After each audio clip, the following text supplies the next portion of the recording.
৩ run করেও West ইন্ডিজের বিপক্ষে হারতে হল বাংলাদেশকে।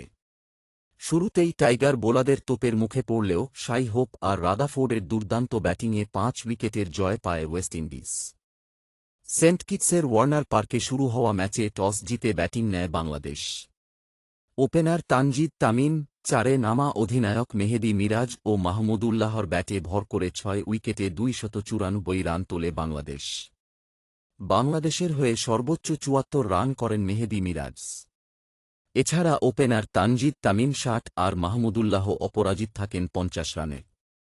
জবাব দিতে নেমে ২৭ রানেই ২ উইকেট হারায় স্বাগতিকরা। তৃতীয় উইকেটে কেসি কার্টি ও শাই হোপের ৬৭ রানের জুটি ম্যাচে ফেরায় ওয়েস্ট ইন্ডিজকে। পরের গল্পটা হোপ ও রাদারফোর্ডের। তাদের ৯৯ রানের জুটি বাংলাদেশকে ম্যাচ থেকে ছিটকে দেয়।